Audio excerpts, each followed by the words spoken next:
let's get started on our Build Your Leadership Brand Masterclass on social styles and our refresher on social styles. So it's absolutely wonderful to have you all here with us for the second in our series of masterclasses. Our first was how to be an effective panelist, run by Kieran, and it was absolutely brilliant. I'm sure that we'll be able to find a way of making that into a webinar if this lockdown continues as well. So I'm sure you all remember the wonders of the social styles. And during this session, we're going to endeavour to elevate that understanding and deepening of the application of versatility, which is vital, especially in our current world climate, where emotions and tensions and everything else are running really high. It could be easy for us right now, to be honest, to fall back into our default settings, you know, the how we truly are, rather than making the effort to be more versatile and also to tone down some of those brand destroying behaviors that we might have. So, did you know that 75% of the people you deal with think you're an idiot? Sounds a bit harsh, I know, but this is because your style is always going to be part of a minority and the others in a majority. Equally, about 80% of the people have two quadrants that dominate their behavior, but there's always going to be one slightly more dominant. So for example, I'm an amiable driver.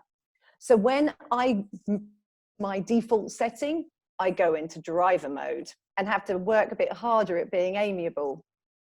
And then approximately only 5% of us will have only one quadrant that dominates. And that will be the people who are really kind of off the chart and driver, expressive expressives, amiable amiables, and analytical analyticals. So today it's all about you and your behavior. How do you want to be perceived by others? It's also about, are you willing to modify those default behaviors to build bridges? And finally, today is time to invest effort into remembering how to build your leadership brand in every interaction that you have. So you may also find that from today, you have some aha moments. This is when you realize something that you tend to do are probably damaging your brand. And as we go through the masterclass today, just make a note of any of those things that you think, oh my gosh, that might be me. Equally, I'm also then going to challenge you. Of course, it's the typical changeosity way. You can't get off too lightly. There's always going to be a challenge. So my challenge today is for you to identify 3 things that you do that are probably irritating others. And then I urge you to make a plan and decide what actions you can take to change this. Maybe reach out to your accountability partners from your cohort to get them to help you. And also maybe verify, do you think I'm a bit like this? I'm sure that they'll be honest with you because we're all in here to help each other. So let's recap on the social styles. As I'm sure you probably recall, the basis of social styles is a quadrant. And through that quadrant, there are 2 continuums. The first continuum is the responsiveness continuum. And responsiveness is the way you are perceived to be expressing feelings when relating to others. Now, if you take our task responsive people, they tend to be more about communicating about the task. They tend to be more focused on facts. They rarely share their emotions and feelings and such like. Whereas at the other end of the continuum, you have people who are people responsiveness, and their preference is to focus on the people aspects of the work and how the work is done. They tend to focus on the people involved in the task and openly communicate their feelings. Now, some people are more prone to keep the task at the center of their focus, and other people are more prone to keep the people at the center of their focus. Of course, they will prioritize based on task first if they are a task responsive person, and they will prioritize on people first if they're a people responsive person. The next continuum is the assertiveness Sean, continuum. can you reduce the volume? Oh, sorry. Do you want to just put your microphone on mute just while we're going through the masterclass, and then we'll do questions at the end? Okay, so the assertiveness continuum, of course, again, it's each end. Just a quick recap. You've got ask at one side, and these are the people who ask loads of questions. They ask why, they ask how, they speak more slowly and deliberately, and they use conditional statements like if and maybe. And then you've got your tell assertive people, and they tend to take quite a direct approach. They tend to control, they have quicker and firmer speech, and they use declarative statements like do this, or it will, or this is not how to do something. So then, if we take them a task responsive and a tell assertive person, it's our drivers. So I'm sure I'm talking to some drivers today. I am one, so hi to my fellow brethren. Then we have our tell assertive and our people responsive, and there are expressives. Hi to Krista and Kieran, I know you're in that group. And then we have our people responsive and our ask assertive, and they are our amiables. And our amiables are the glue that holds teams together. And then we have our analyticals. They are ask assertive and task responsive. So, did you know that the social styles is not a very new thing? In fact, it goes back centuries. You might be surprised to find out that our friend Hippocrates was the first one to have actually written down about the 4 different temperaments, as he liked to call them. And then it was written about again by the Aztecs in the 14th century. And then, of course, it much more came to the fore after the First World War, when the start of psychology became more and more popular. And this is where the DISC profile of today comes from. And then, of course, it really gathered some pace in the 1950s again. But of course, it's something that is steeped through history and crosses cultures. So that's what's absolutely brilliant about the social styles. It can be applied anywhere you go. So who might have read this book, Surrounded by Idiots? It was published last year, and actually it's very heavily based upon social styles. Now, what Thomas Erickson does is he says it's task orientated and orientated. And at the other end, he says relation orientated and people orientated. So he's expanding on the social styles. Then we find that we have, instead of tell, more extroverted, active and implementer type of people.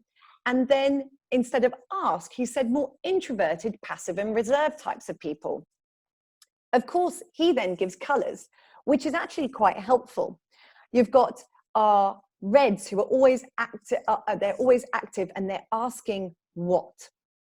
They are quick to react, they like maximum control, they've got minimal interest and caution for relationships.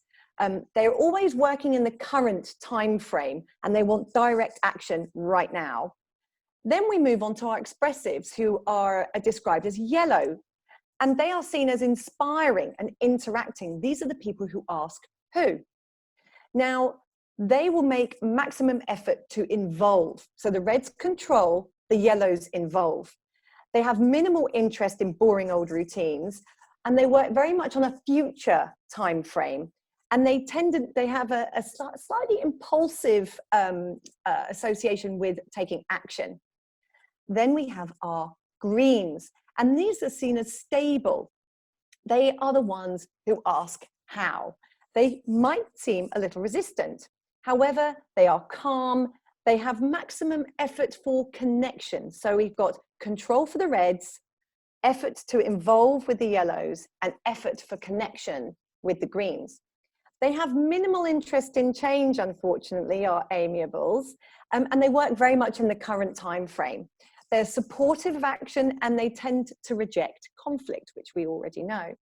And finally, our analyticals by Thomas are seen as blue. And he says they're persistent and they're the ones who ask why. They might be slow to react, but they will put maximum effort into organizing. They are minimally interested in relationships, and they work very much in the past. They work on historical timeframes. So you've got the red and the greens, our drivers and our amiables, working in the present, the yellows working in the future, and our blues very much looking at historical timeframes. And they tend to be cautious to act, and they tend to avoid getting involved in things. Now, let's look at what happens when we look at the different approach to problems. We've got our reds, our drivers. They can be stressed high performers, and they tend to be a bit dominant. And the dominance is how they will approach. So if this is you as a driver, it's likely that you'll approach a problem and deal with challenges through dominance. Expressives, our yellows, are inspirational, they're relationship builders, and they are likely to cooperate and seek to influence other people. Our amiables are greens, they want harmony, but we knew that. And they're stable, and they take time to respond to change, and it's very much about how, as an amiable, you are responding to that change. And finally, our blues are perfectionists. Our knights of the Excel spreadsheets, our analyticals, they are very much the ones is how are you responding to the rules and the regulations? Now, if you look at this picture, there is wonderful diversity here. And of course, with diversity can also come conflict, but look at the strengths that you can really call upon with people. Now, it's recap time and interactive time. What I'd like you to do is open up the chat functionality in the webinar. And I'd like you to type in some typical body language or voice traits of a driver. So have a little moment, if you can cast your mind back to those reds that Thomas Erickson was talking about. Our driver, what's typical body language? How could you identify them if you were in a meeting but they weren't talking yet? Or when they do open their mouth, you've never met them before. How can you quickly try and decipher what their social style is? So if in the chat functionality, you've said things like they can be leaning forward and be aggressive, they have very fixed eye contact, very direct eye contact. If you said they have gestures and things like that, that are quite controlled, so generally within the boundaries of the person's body, might be ones to sort of point the finger, but do it like that, not, sort of like that, but very much within the boundary of your body. And they might also be prone to raising their voice every now and then. Now let's think about the same for our expressives. What body language do they use? I'm sure if you cast your mind back to me jumping around when we were all in the meeting room together on the Build Your Leadership brand, it might give you a clue. So if you wrote things like they can be tactile, they have this friendly eye contact, they might come a little bit too close, they sort of have that warm, smiley, jokey, radiating self-confidence, voice tones, the very expressive gestures, the facial expressions. These are all the indicators of somebody having dominant expressive traits. Now let's move on to our amiable. Have a think about what kind of body and voice our amiables might have, the language they have. So if you were thinking that they tend to be relaxed, may also invade your personal space a little bit. If they act methodically and they tend to maybe lean backwards in meetings like this, but they have a very friendly way of keeping eye contact.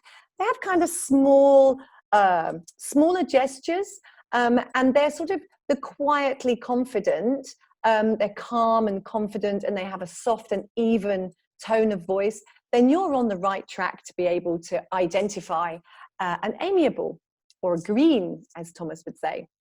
And then finally, have a think about our analyticals. What's that stereotypical body language of our analyticals? So if you said or were thinking, they tend to keep others at a distance, they might sit very still, stand very still, probably no gestures and a real poker face. And they have a very slow and controlled pace and tone when they're talking to you, then you're probably on the right track of identifying and analytical through their body language and their non-verbal language. So, quick review time. Our drivers, they tend to be a little bit dominant, but they're quick and happy to take command to make things happen. But they can become control freaks. They can be difficult to deal with. They can be a bit frightening at times, and they can repeatedly trample on people's toes. Then we've got our expressives. They're inspiring, amusing, creative. They can elevate anyone's mood, but they can consume all the oxygen in the room. Let's be honest. They're really talkative and often very energetic, which can be a little exhausting for others. And the stories may not always reflect reality. Then we have our amiables, our greens.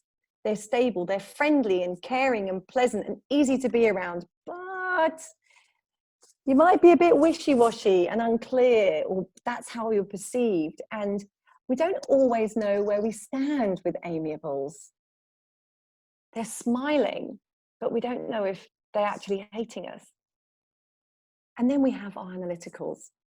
They're calm and level-headed. They think before they speak. They keep a cool head, but that questioning can become a little bit critical. They can also come across as negative.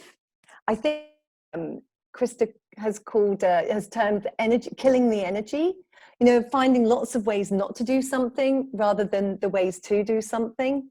So these are little things to kind of remind ourselves, there's so many positives about our particular social style, but you know, with the positive does come some negatives, and those negatives are the ones that are really killing and damaging our brands.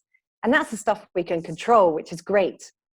So Kieran came up with this great idea of what might each style be like when they're putting together an IKEA bookshelf. So our reds, well, they're going to treat it like a race, potentially. They're going to start screwing stuff together and putting it together and probably not even looking at the manual, or they're going to tell someone else to do it. They're just going to direct someone else in the household to do it. Our expressives, they might treat it like a game.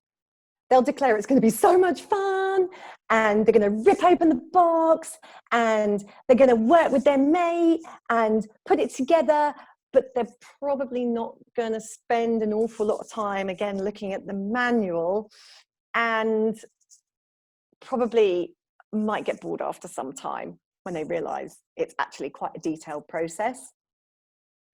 Then we have our amiables. They're probably, I'll get round to it. Of course I will. It is going to be fun, but I'll just stand the box up against the wall for a minute, and I'm going to go grab a coffee, and I'm going to chat to my friend who's just popped over. And maybe, if I'm lucky, my friend might even offer to help me, which would be Brillos. We could do it as a team then. And then finally, our analyticals. So how might they put together a bookcase from IKEA?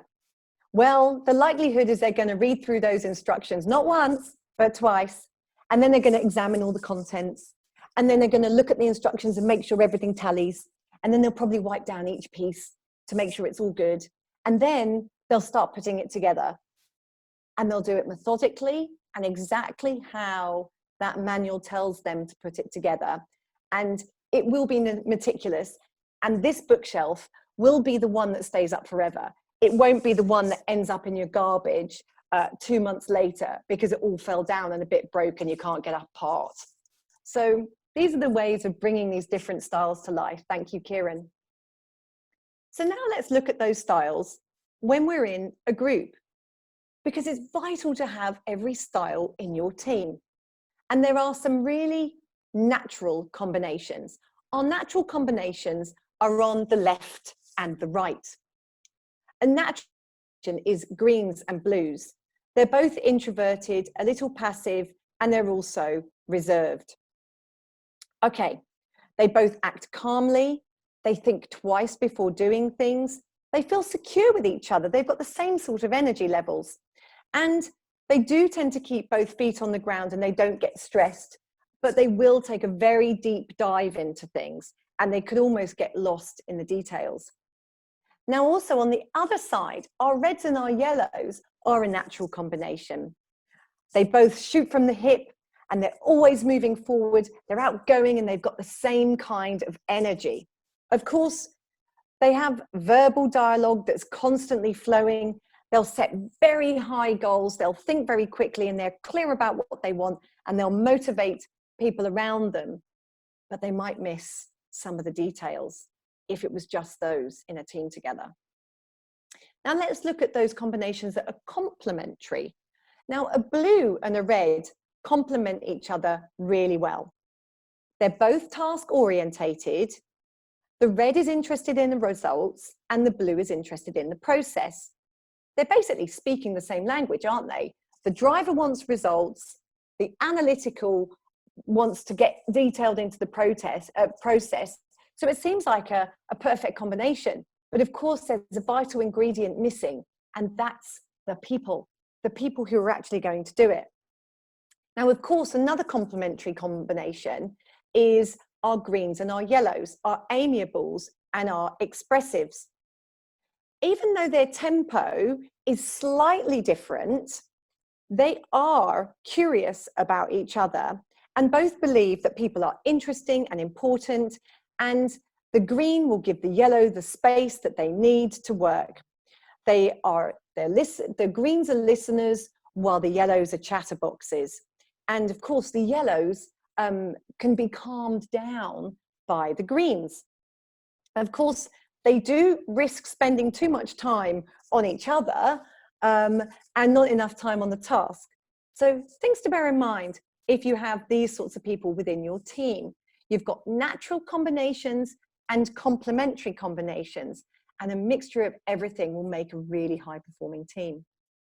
So now this is when we're really going to get into the masterclass element of our session today, mastering awareness. Now, I'm sure some of you will have gone away from the social styles sessions and from the Build Your Leadership Brand sessions with some great ideas and some awareness, and then kind of fallen back into our old ways. It's easy to do. I must be honest that when I originally did social style, it wasn't until I went back to social styles when I was learning how to teach it that it really truly sort of sunk in. And I became very aware at that point about how my behaviors and words and communication style can have either a very positive effect on others or an incredibly negative effect on others. And remember what I said at the beginning, 75% of people might think you're an idiot. And that's because of our negative traits. Now, we might see some of our traits as positive, whereas others might see them negative. And that's really what we're going to do now. We are going to get that awareness, get that balance, and identify our own gaps. Now, of course, you'll know when you've truly become aware because you'll probably feel a little embarrassed. I think I recall telling you the story about the auditor and how appallingly I behaved. And it wasn't until I became aware that I actually felt embarrassed and shame. That is awareness. If you haven't got to that point yet, then maybe it's something that's on the horizon for us all. None of us are perfect. We all have our off days, and I was certainly having an off day that day with the auditor. Luckily, I'm pretty much able to identify those brand damaging behaviors and take actions to control them these days. So let's move on. Awareness. Awareness is when you know there is going to be challenging combinations. Now, of course, we've said that there's the complementary combinations and the natural combinations, but there's also challenging combinations. Now, if you think the driver and is at the opposite of that social styles quadrant is the amiable. Now, a driver might see themselves as strong-willed. I'm independent, I'm ambitious, I'm determined, I'm effective. But other people are looking at you in a slightly different way. They're seeing you as often pushy or overly strict or too tough or domineering or just hard, like no emotion. Now, if you think about how they're seeing you and look at then what an amiable is like, get my right teeth in, an amiable is quite the opposite of pushy, quite the opposite of strict. They are softer in their approach. They are collaborative in their approach. So here now you see the challenge to that combination. Let's look at our expressives. Expressives might see themselves as inspiring and stimulating and enthusiastic, dramatic and outgoing, whereas other people who are maybe even coming from the other side of the quadrant, like an analytical is probably looking at that expressive thinking, man, they're really manipulative. Oh, they're so hot-tempered. They're so ill-disciplined. They're completely counteractive and egotistic. It's because what they're seeing is exactly the opposite of themselves. So an analytical is seeing in an expressive all the bad stuff that's the opposite of themselves. And we like people who are like us. Now let's go on to our greens, our amiables. Amiables might see themselves as supportive, really respectful, very obliging. You know, I am Mr. or Mrs. Reliable, and I'm generally a very pleasant and kind person. However, other people, like drivers from the other side of the quadrant, might be seeing someone who can be a bit stubborn, always asking questions, why? They're uncertain. They say if or maybe. They're compliant. Sometimes I'll tell them to do stuff and they just do it, but I know they don't want to. Why is that? Why don't they speak up? They're dependent and sometimes awkward. Now, let's go to our analyticals and our blues. They might see themselves as diligent and thoughtful and serious, persistent, demanding, and methodical, all important traits to have in a team. But now if you're an expressive and you're looking at the analytical, you might be seeing them as overly critical, indecisive. I mean, come on, just give me an answer. What's the best thing? Narrow-minded, fastidious, and moralizing. Now, of course, right at the beginning, I said 80% of us have two traits. Now, if we add that into the mix, oh my goodness, doesn't it become complicated? Because now, hang on a minute, if I'm an amiable driver, people might be looking at me as pushy, but also awkward and stubborn and dominant. If I'm an analytical driver, people are going to be looking at me as strict and but also fastidious. You know, it's really tough for that sort of stuff to start sinking in. You know, if you're an expressive, you're thinking, do people really see me as manipulative? You know, do I do that? Do I act up to people and let them see something that might not be true? It's a really tough one to start to swallow, isn't it? And then, of course, so you go round, the awareness starts. And this is where mastery of the social styles really starts to sort of fall into place. You suddenly start thinking, crikey, is that why I've got such a bad relationship with that person? You know, I'm an analytical and that person's really expressive and they drive me crazy. I mean, every time they walk into my office, I just think, oh God, not now. You know, or vice versa. I might be a driver and, you know, if I see somebody walk into the lift with me who's an amiable, I just think, oh God, they're going to kill me with kindness today. You know, and it's those things, that's the awareness. And, you know, if I'm thinking about them, just imagine what they're thinking about me. and how damaging that is for our relationship. So it's interactive time. And this time I'm going to go the other way around the quadrant, just to shake things up a bit.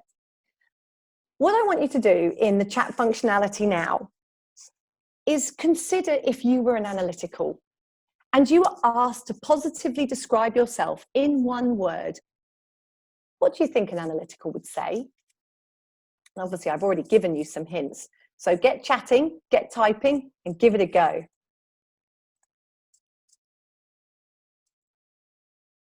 Diligent, brilliant, thorough, yeah, right, absolutely. I'm always right. I'm analytical. Brilliant, these are great. So, absolutely on the right track. I can see lots of people are chatting away, which is super. Analyticals, these are the sorts of things they say about themselves. Yep, I'm accurate, I'm systematic, thorough, correct. Who is it? I think someone said I'm right. You know, they're methodical. You know, an analytical has all these positive traits. Interactive time again. Now, let's think about something negative about our analyticals. Just one word to describe an analytical, but a negative word.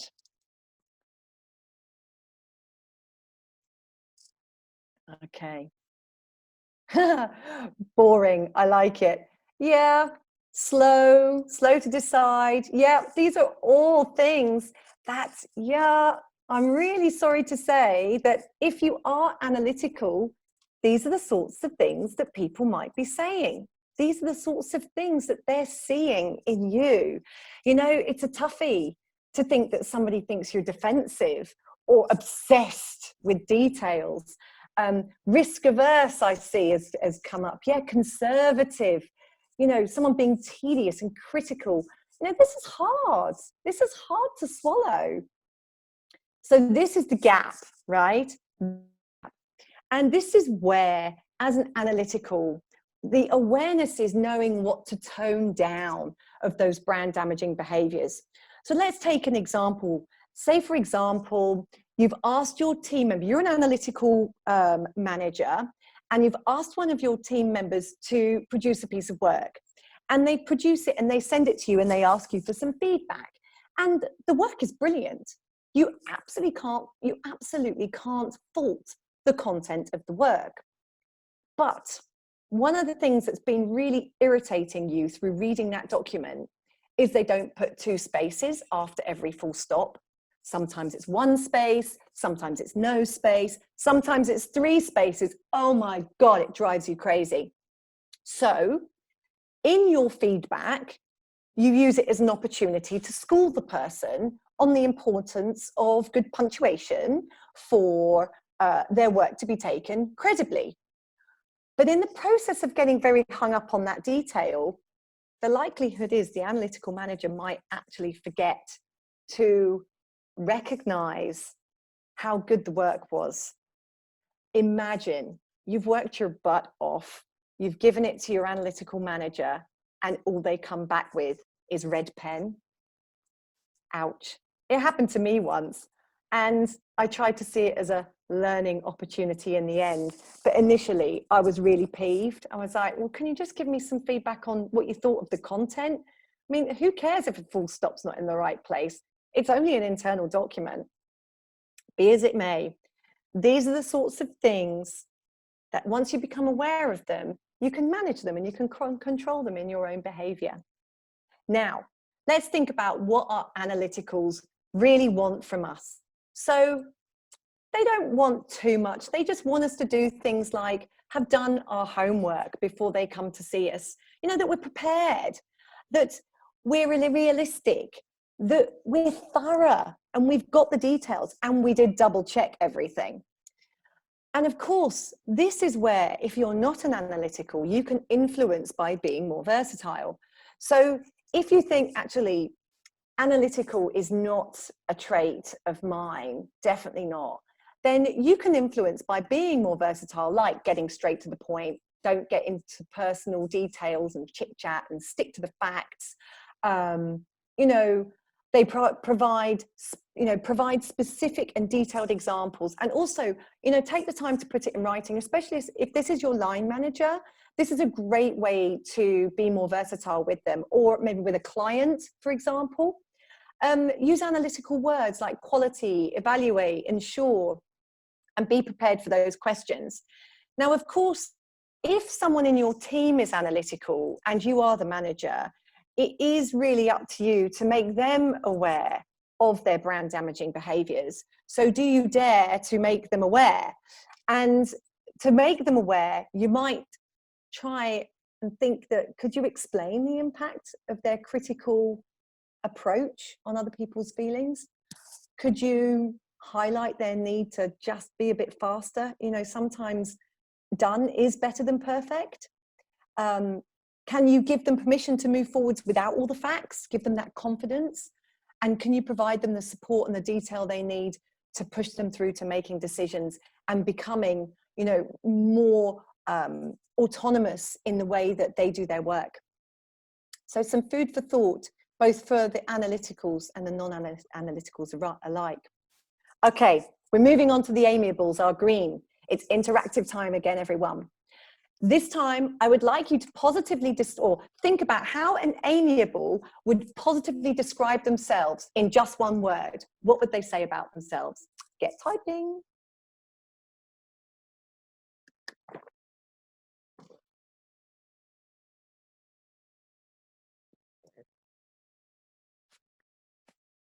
Oh, wow, some great stuff. Yeah, friendly keeps coming up, kind, harmonious, sensitive. Yeah, these are really, really great. Cohesive. Yeah, they're the glue that hold the team together, right? These are really, you guys are spot on. Seems you did do your homework. You see, if I was analytical, I'd be very happy about that. Yes, our amiables are likely to describe themselves in exactly the ways that you've done it. The friendliness, they're predictable, they're reliable, they're pleasant, they're stable, they're patient, they're the team player, and they are the listener. They almost become the counselor in the team. Now, interactive time. If you're looking and perceiving the kind of negative traits of an amiable, what are the words you might use to describe some of those negative traits? Get typing. Nosy, that's a great one. They don't stand up for themselves. Passive, yeah, that's a really good one. Yeah. Avoiding, brilliant. Absolutely. So let's have a look. Yes, avoiding, that resistance to change. They can be a bit passive aggressive. So they'll avoid actually telling you. They can be a bit indifferent. Definitely, I see someone conflict averse. Yeah, very, very much so. That sort of resistance. And, if I end up having a conflict, that's going to be hard for me to deal with. So these are really good. So now let's amiables. If you feel that you might have a bit of amiable traits as one of your styles, now's the time to really think, what can you tone down, but also what could you turn up the volume on? So for example, let's take an amiable giving a appraisal to somebody. It's the face-to-face meeting. They will have filled out the form beforehand, and they'll have probably given somebody who's kind of above average performer a pretty glowing report. And then in the meeting, despite the fact that they know this is the amiable, so I'm the amiable manager, and one of my team, I know, has rubbed a few people up the wrong way. I know that their behavior is probably damaging their brand, but if I open that conversation in the appraisal, they're going to give me a really hard time, and it's just going to create a conflict, and quite frankly, it's not worth it, right? I'm just going to acquiesce. I'm just not going to go there.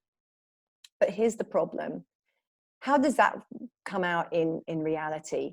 That person carries on with those behaviors, but equally, whilst you've given them a glowing report, you might be a little bit passive aggressive and then give them a lower rating.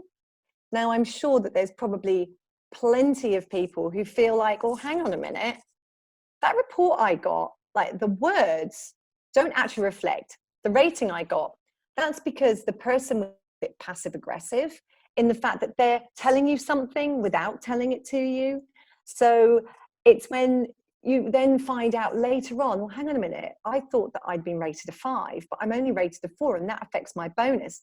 And then you go back to that person and, oh, sorry, well, it's too late now, I can't change it. Well, HR made me change it.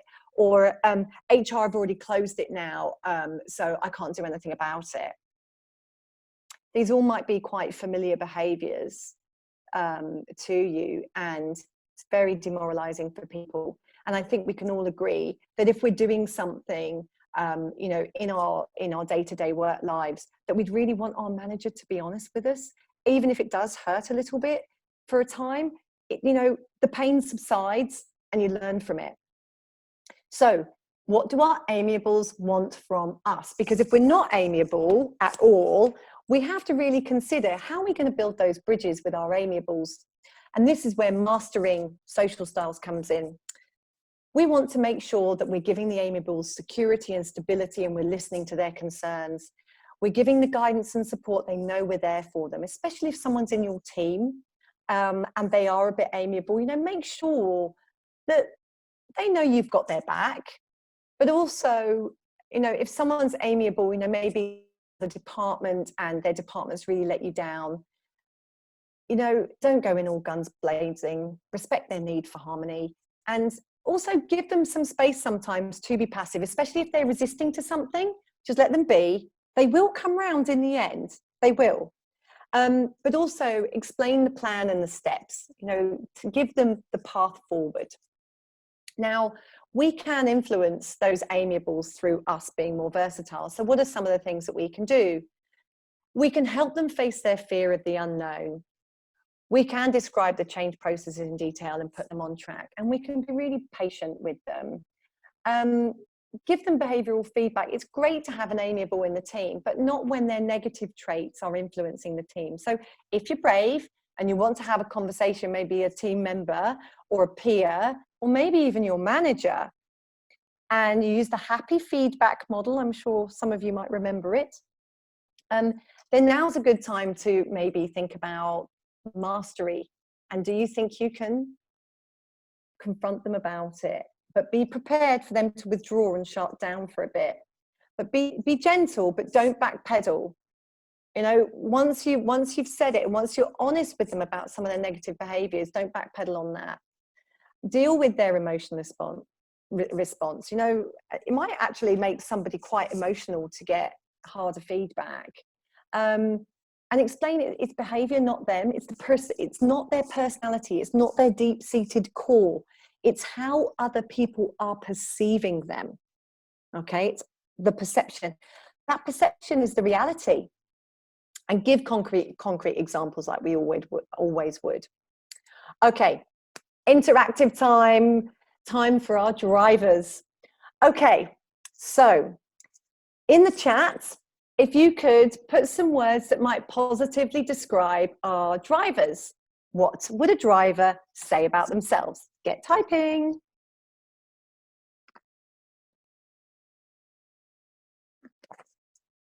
Results, yeah. Control, yeah. Absolutely organized, bossy, yeah. Yeah. I get accused of being bossy by my husband quite a lot. He always says, you're not an army officer now, you know. Say, well, I'll always outrank you, but that's an internal matter between my husband and I. Results, though. Determined, yeah, that's a really good one. Aggressive, yeah. Okay, so let's move in to some of the positive ways that our drivers might describe themselves. So yeah, they would absolutely say, you know, that they're competitive, they're determined, they're ambitious, time conscious, results orientated, absolutely. And then let's think about how we, if we're not a driver, might describe a driver in a negative way. We've already got bossy and we've already got aggressive. Bullish, yeah, that's a great one. Yeah, this is, you know, this really shows the understanding. Hard and scary, yeah, you know, I had a person that I reported into who was real driver, you know, part of that 5% who have only that trait. And you know, I would literally get that horrible feeling in my stomach when I saw my phone ring and it was them. Cruel, robotic, lacks empathy, hateful. Yeah, I mean, some of the times they could be really cruel. It's almost like, does she hate me or does he hate me or something? So let's have a look at some of the things that we would describe. So if you are a driver and you think that you've got all these positive traits to bring to the table, bear in mind that people might not be looking at them quite so positively. They might be looking at you as a bit arrogant and unyielding and impatient and cold-hearted, aggressive, controlling, dictatorial and tyrannical. Ouch, they're words that really cut deep, aren't they? So again, it's in our control to tone down that brand damaging behavior. And let's take an example of a deadline on Sunday, and you're a driver, you're a boss who's a driver, a bossy boss who's a driver, and you get an email from one of your team saying, look, Suzanne, the team and I are not going to be able to make the deadline that you had set on Sunday morning because X, Y, and Z. And actually, as the driver, you'll have only read the top line. The team and I will not be able to make the deadline on Sunday. And you will have already hit the reply button and have written something like, Sunday, full stop. It must be delivered, full stop. And then you hit send. No, dear Kieran, okay, tell me more. What's happened? Or better yet, let's pick up the phone and discuss it. No. There is no negotiating with this person who is in their most brand damaging behavior. It's those emails and those WhatsApp messages as well. Oh my God, WhatsApp is dreadful for it too, where you open it and it kind of hits you like a sniper shot between the eyes. Ouch. So these are the things, if you're a driver, think about those brand damaging behaviors and you might get some ahas. But of course, we can help the drivers be less driver by stepping in their direction. So all we need to do is things like be quick in word of action, limit small talk or no small talk. Show them you work hard, you know, communicate results, even if it's we're this far through, we've got X amount more to do. You don't need to give them the details. They don't want the details. They just want the feeling of control that you're on it. So communication is key with a driver. Otherwise, they'll just be on your case. Now, you can influence these people through being more versatile. So you can show that you are really results orientated, and that's what you're holding really as high importance. And of course, you can explain the benefits of considering some of the details, but always give your recommendation. If it's really important and you know this person is going down the wrong route, you could explain that rushing is possibly leaving additional profit on the table because they'll like that, right? It's all about the business. It's all about the task. Obviously, make sure that whatever you say is based on fact. No wishy-washy stuff. And focus on the present, on the future. Really going backwards. It's complementary, but they don't want to stay in the past. They want to keep moving forward. Now, of course, if you've got a driver who is a driver style boss or someone in your team or a peer, do you dare to call them out on some of those behaviors which are really damaging to other people? You know, behaviors where you just tell them straight, right? Because they'll be all right. They'll heal quickly.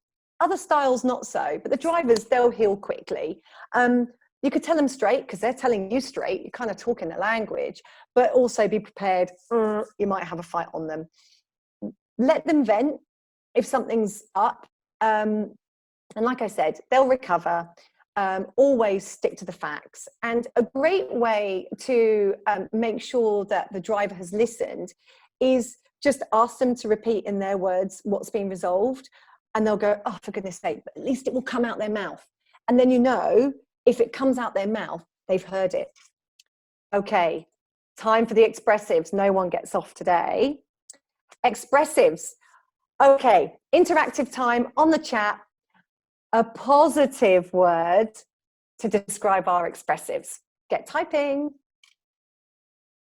full of ideas, creative, lively, fun. Yeah. These are all the words that we would use to describe our expressives, our yellows. Amazing, obviously, coming from an expressive. Okay, yes, enthusiastic, inspiring, convincing, charming, creative, optimistic, all these wonderful things. Now let's move on to the ouchy, slightly more negative sides of what other people are seeing in an expressive. So, exhausting. Oh my gosh, yeah, absolutely. Attention seeker. Yeah, absolutely. They love their own voice way, way. I'm going to put way too much. Someone's written, my husband says that they're a bit nuts. Yeah, I would agree with that. I'm trying to be obviously expressive as possible today on our webinar. So let's have a look at it. Whilst on one side we see some really positive traits, actually what other people might be seeing in us if we are expressive is that we're overly self-confident. We are way too talkative, and we can be reactive. We can be bad listeners.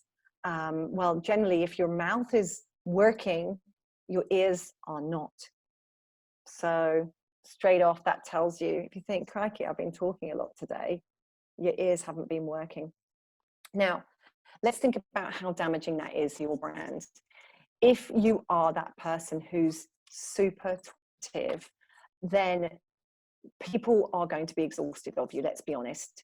Now, it's your choice to tone that down, to, what does it I say, zip it, lock it, put it in your pocket. You know, when you really want to say something, but you just go, no, I'm going to stay quiet. I'm going to let someone else say something.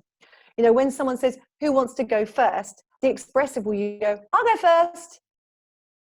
No, this time, zip it, lock it, put it in your pocket.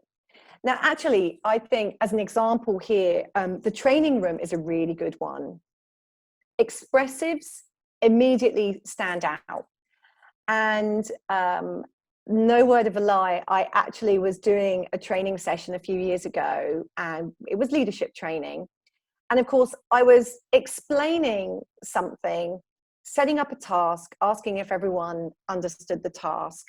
And often the expressive would go, yeah, okay, got it. So we do the task, and then I would ask some searching questions.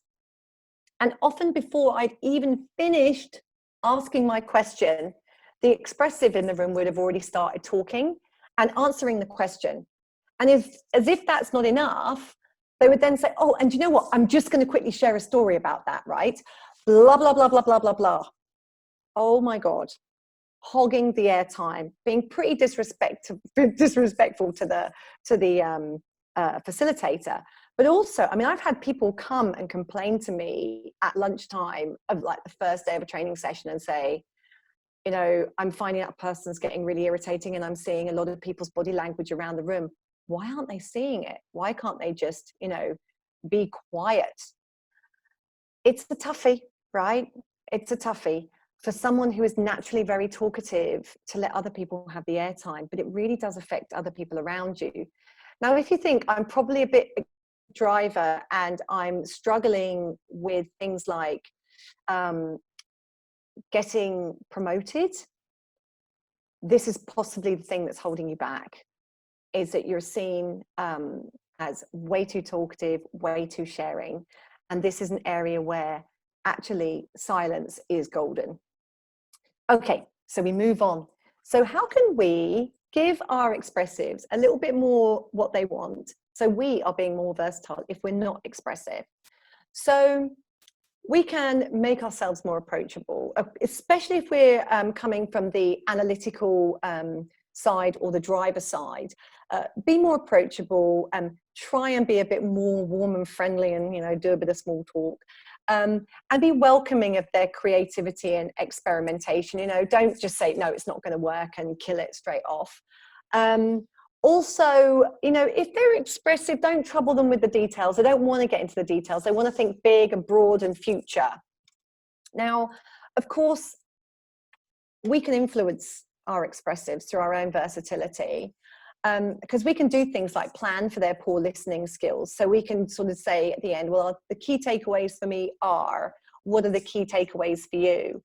Also, we can do follow-ups and we can do reporting, and also do written follow-ups with expressives, because often the detail falls through the gaps. Also, you can help them manage their time better. So say, for example, you've got somebody who is in a project team and you have delegated them to be the leader of that project, but they are a very, very expressive person. What you could say is, why don't you share the agenda with me beforehand? Obviously, you're their line manager, and I'll give you some feedback on it. Just make sure you put a time against each agenda point. And also, you could suggest to somebody who is very expressive that when they are holding a meeting, that if they've got agenda points with times on it, they actually appoint a timekeeper. Because let's face it, the expressive will get too into their thing and they'll forget to keep time. So if you are an expressive, appoint a timekeeper.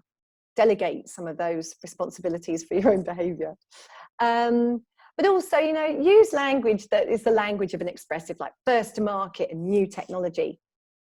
And then, of course, if you're not expressive and you need to have that conversation with somebody who is expressive, you know, carefully plan what you're going to say to somebody, use the happy feedback dialogue process, and, you know, really try not to make it seem like criticism. You know, it's great to hear someone's thoughts and ideas, but it's also great to hear everybody else's thoughts and ideas in the room. And of course, you know, like be hogging the airtime. Okay, use more open body language. And sometimes, you know, especially if it's a manager, massage their egos a little bit to get things done.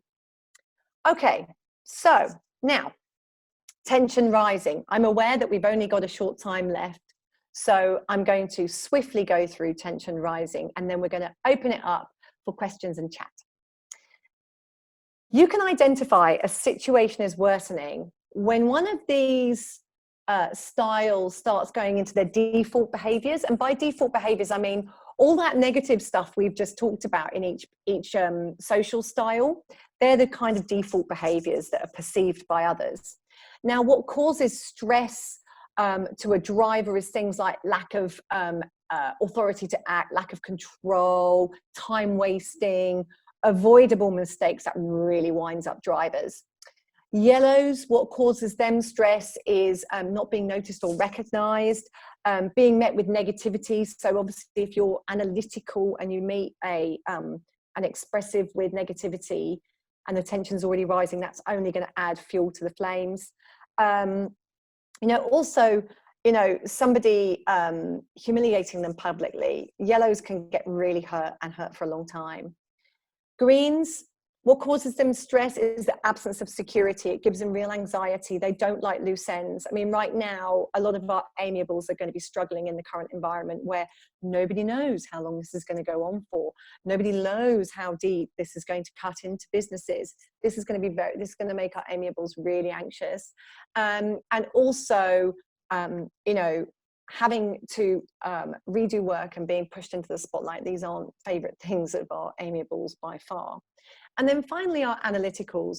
What causes them stress is when you criticize their work unfairly. You know, they've worked really hard on everything that they've done. They also really don't like high risk decisions or last minute decisions, spontaneous decisions, absence of structure and process, breaking rules, and people who are overly emotional. So our expressives and our amiables, be aware of that when dealing with our analyticals, because, you know, that emotion piece, they're going to go into avoidance mode. If someone comes to them and they're really emotional, they'll be like, oh my God, what is this? So of course, how can you reduce that stress? Well, of course, if there's a lack of control or a perceived lack of control by a driver, make them feel like they have control. Give them regular updates, which I've already said. Yellows, of course, if you know, not being recognized is something that really hurts them. You know, these are the ones in your team that you are going to have to make an extra effort. Good job, well done, brilliant piece of work. at the end of an email to them, or on a WhatsApp, you know, they'll be like the wow with the smiley face. You know, it makes them feel like they've been connected with. Our amiables, of course, if they don't like unexpected changes, then break any changes to them gently. And also, don't push them into the spotlight. Of course, you know, at times everyone might like a bit of spotlight, but it has to be on their terms. And of course, what causes stress to analyticals? Well, of course, if you want to reduce their stress and reduce their tension, then, you know, don't criticize their work.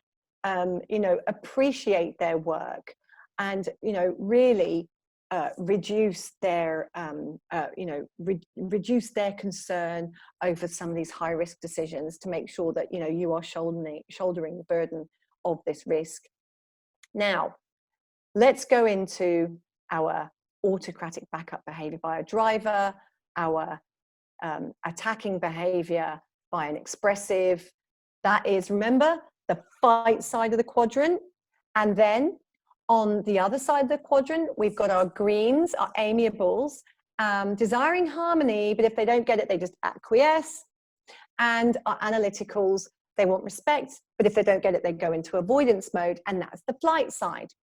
Now, here's an interesting thing. When tension is rising, of course, we will find this is what you will identify. So our drivers become micromanagers, our expressives start drawing up on all the mistakes you made in the past, and they'll vent for some time. Our amiables will just say yes, just to get you to go away and leave them alone, but they'll be harboring it. And our analyticals, they might actually avoid you. They'll slow down more. You've just been put to the bottom of the pile. They're not even going to read your emails. They're totally done with you. Now, there's this really interesting thing called, there's a really interesting way that you can reduce the tension. If someone's coming from the flight side, they're not going to come to you and tell you there's a problem and confront you about it. So you have to make the effort to identify the tension has risen and go to them and show them that you have an understanding of the problem, and then say, and what areas have I missed? And then zip it, especially expressives. Don't answer that question for them. If they say, no, I think you've covered everything. Oh, you think I've covered everything? Well, there must be something I've missed.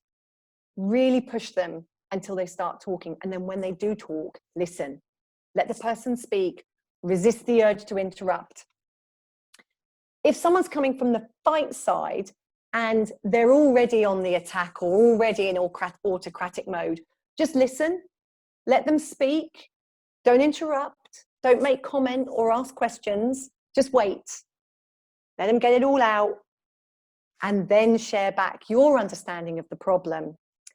You know, by asking the question, so what other areas have I missed?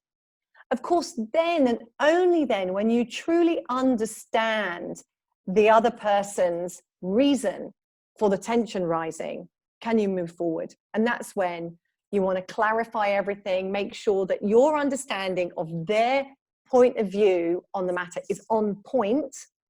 And then you can use like a SMART goal. We call Be Smart to Start. We have an acronym on how to take SMART goals, which are pretty boring, let's be honest, and get them to initiate action. And then agree that the situation is resolved so you can both move forward in support. Now, finally, I'm going to leave you with the Z patterns. If you're a driver, you might go into autocratic mode. But if the tension keeps rising, have you ever noticed that the driver, after being in autocratic mode, they go into avoidance mode? And it's like, hang on, they were just micromanaging me. I know I'm in loads of trouble, and now they've disappeared off.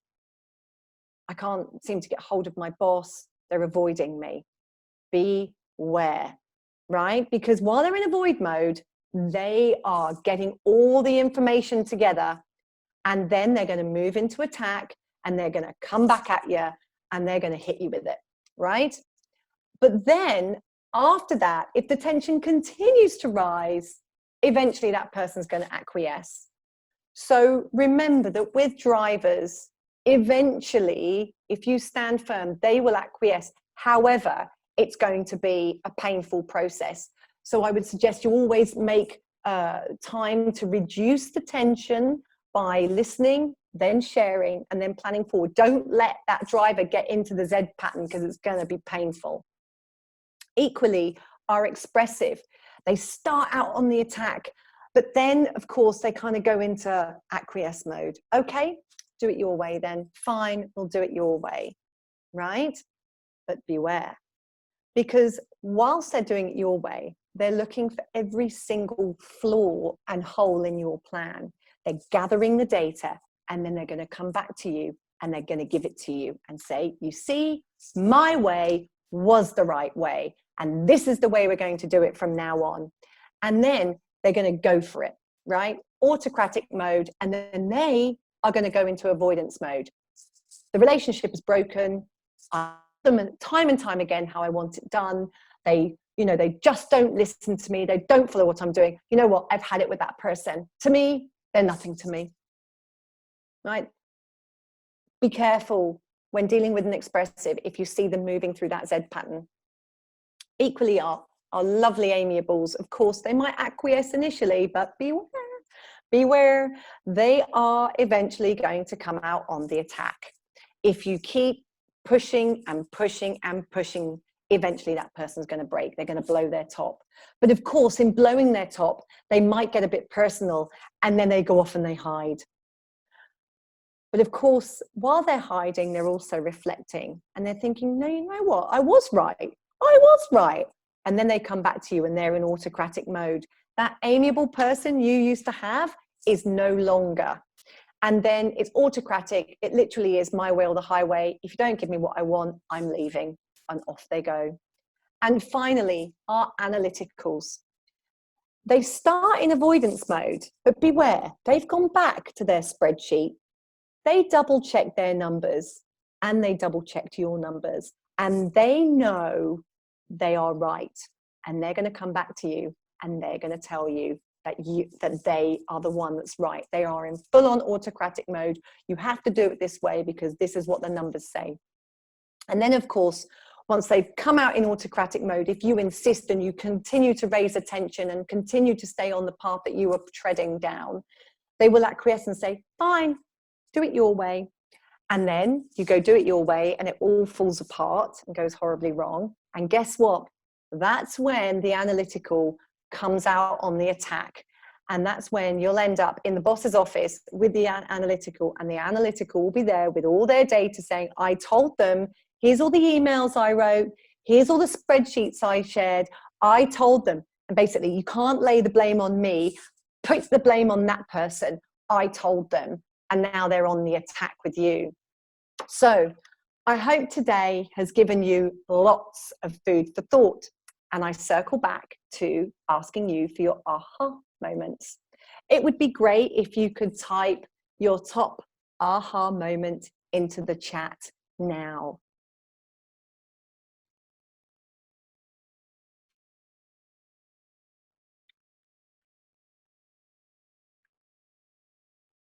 Ah, yes, the Z patterns. Interesting stuff, huh?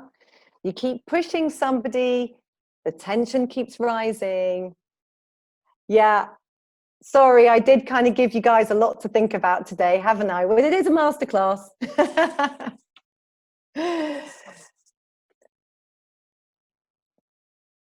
Yeah, that's so true. Like you think, I mean, I think as a driver, you know, my sort of commitment to getting things done is, you know, something that's really good. But, you know, my husband just sees me as a bossy cow. Yeah, definitely. Building bridges. You see, this is great because, you know, the awareness, the digesting of the information, you know, once you're aware of something, you can't not change, right? Because it's now in there, it's now in your conscious. And you're thinking, oh my God. And now you recognize those behaviors in yourself. And you're like, oh no, I can't send that email because it's a real driver style email. I have to rewrite that. Or do you know what? I'm not going to be a pushover on this one if I'm an amiable. I'm actually going to be a little bit more firm with this person and tell them that their behavior is not acceptable. So your accountability partners are waiting for you to share maybe your top 3 things that you've realized might be in your default behavior, to reach out to them and just be brave and say, you know what, Krista, do you think, if it was me, I'd say, Krista, do you think at times I can be a bit short on the WhatsApp? Or do you think sometimes I can bombard you with, like, I'm doing this, I'm doing that, da da da da da da da da. You know, I know that because they're a friendly person, you know, you've got a cohort of fellow females who want to help each other. You know, we will be honest with each other. Even reach out to us. You know, we've spent 2 days with you. Run it by us. We'll always be honest, but we'll be gentle. Don't worry. But also make an action plan. So say, for example, you think, oh gosh, you know, I can be a bit of a chatterbox at work. And on, you know, even on video calls now, okay, on the next video call, unless I'm asked something directly, I'm not going to say anything, right? Imagine that. Oh my God, that's going to be really hard for some of the people who are quite talkative. So now I guess it's time for me to invite you all to come off the mute. And I don't quite know how we're going to do this, but if there's anything anyone wants to say, maybe, you know, there's a little hand sign as well. You can stick your hand up, or pop your name in the chat, and I can call upon you to say something or ask a question. So that's probably the best way of doing it. Pop your name in the chat if you want to ask a question, and I'll invite you to do so I can manage it a bit better.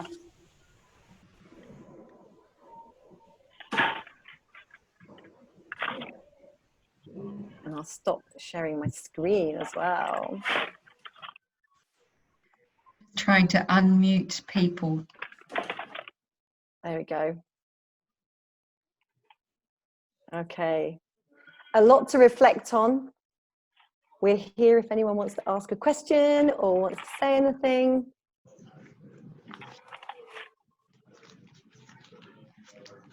Suzanne, the Z pattern was great. Oh, thanks, Aideen. Yeah. It's a bit of an eye-opener, isn't it? Yeah, no, it's really good. And I can actually see some things. It explains some things that have happened now in the company with regard to maybe conflict with people as well. And understand, oh yeah, that's exactly how they arrived there. Yeah. And the thing is that, you know, it's in our control to reduce the tension so the person doesn't go through the Z pattern. But often we don't, you know, we're not aware enough that it's actually what we say and what we do in our behavior or something that's pushing them through that Z pattern. And, you know, once we are aware, we can really start to control it. So, yeah. No, it's great. It's great. Really, Thanks, really. Dean. Yeah. I mean, I don't know about anybody else, but at the moment, I have never been as busy as I am now. It's just crackers. But I think we're not dealing with clients, but it's more taking the time to do projects, get some things done. And I've got 1,001 things to do. But what I'm finding is because I'm analytical, I've just gone into a reverse mode, I think, at this stage, and I don't feel like I'm achieving anything. So if you have any advice on that, and I hate being separated from my teams because we're all at home, but yeah. Well, there's 2 pieces of advice I'd give actually, is that if you find a lot of your day is also sort of being consumed on Zoom calls, make sure you have clear agendas with timings, if it's like project calls or whatever. So that's the first thing. The second thing is, if you're feeling it, that you hate being separated from the team, your team are probably feeling it too. So make sure people have their videos on when you do have video calls, and you can make that human connection. And the third thing is do you remember the must do, should do, could do goals?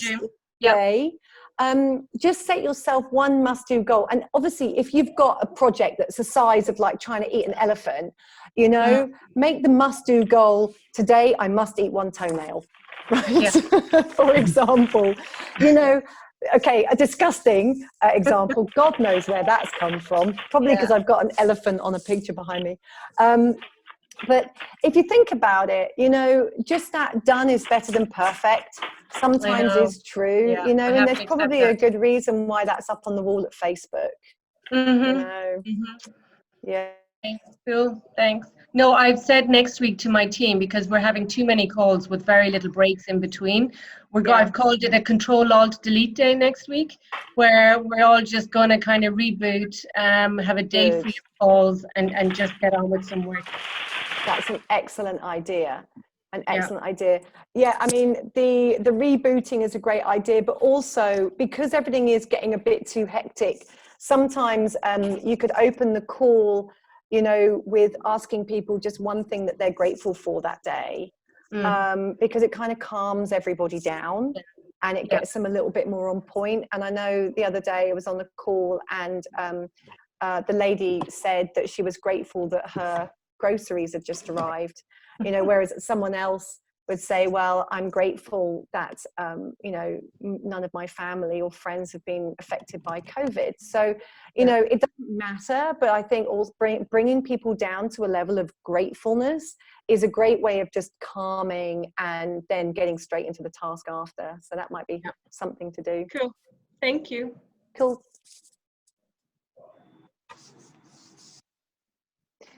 Cool. So what do you think, Chris? Oh, sorry. Who's V? Go ahead, V.